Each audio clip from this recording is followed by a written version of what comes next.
Hello and welcome to my NED Talk, not confused with a TED Talk. I am Professor James R. Know-It-All. I got my PhD from Edenfield Academy, and we are going to be learning about Dicey Langston.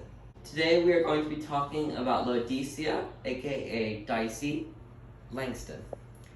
She was born on May 14, 1766 in Granville County, North Carolina. I would like to provide you with some historical context. She was 7 years old when the Boston Tea Party took place, and this event changed the course of her and many other people's stories, and also led right up to the shot heard around the world in 1775. For those of you that aren't aware of that, it was the first shot during the Battle of Lexington that started the American Revolution. The king and his British Empire were trying to put down the foolish rebels who wanted liberty. These quote-unquote rebels live in the colonies. The American Revolution lasted from April 19, 1775 to September 3, 1783. Although the major British general in charge of fighting the rebels surrendered in Yorktown in 1781, it took an additional 2 years to formally end the war. Dicey pretty much grew up during this war. She was only 17 years old when the war had ended, giving those rebel colonists their desired freedom from the British crown. An important figure in her life was her elderly Whig father, Solomon Langston. Okay, so why then am I doing this NED Talk on Dicey Langston, even though I would much rather have done my NED Talk on Frances Marion, the swamp fox? Is it because I was assigned to specifically present about Dicey Langston? Well, I mean, yeah, it was. So moving right along. Dicey was a pretty cool teenager. The adjectives I would use to describe her are very patriotic, extremely brave, and super courageous. She was a Patriot spy for the 13 fledgling colonies at the very young age of 15. She was also an expert shot and an expert at horseback riding as well. Okay, while going about her everyday life, Dicey realized that a Tory camp had been set up nearby and carefully observed and listened to their every action so that she could relay that information to her brother.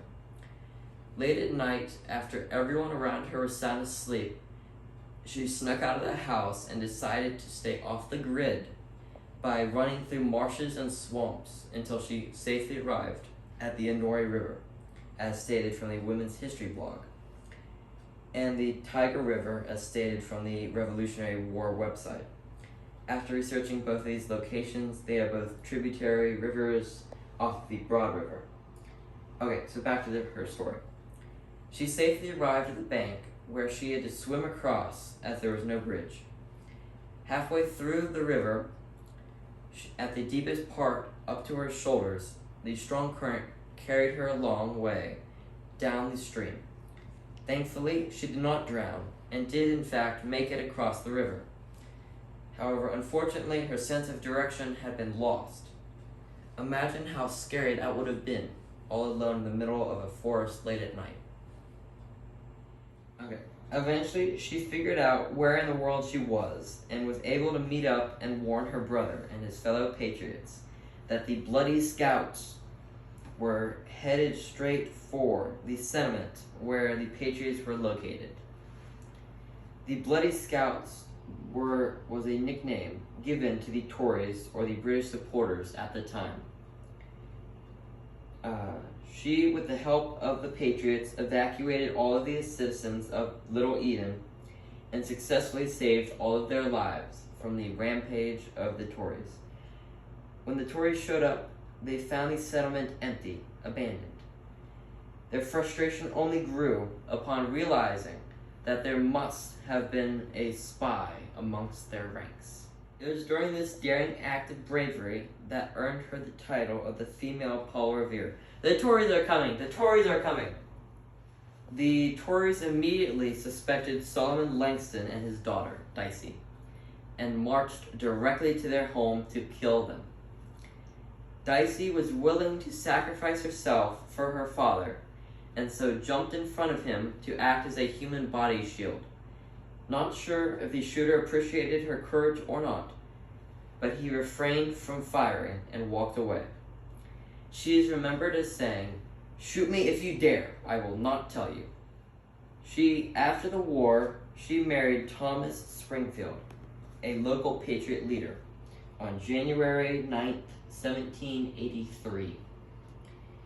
She went on to have a whopping 22 children. So is stated on her obituary.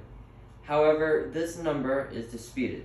There are other sources that list her as having 19 children, but anyway, still a lot.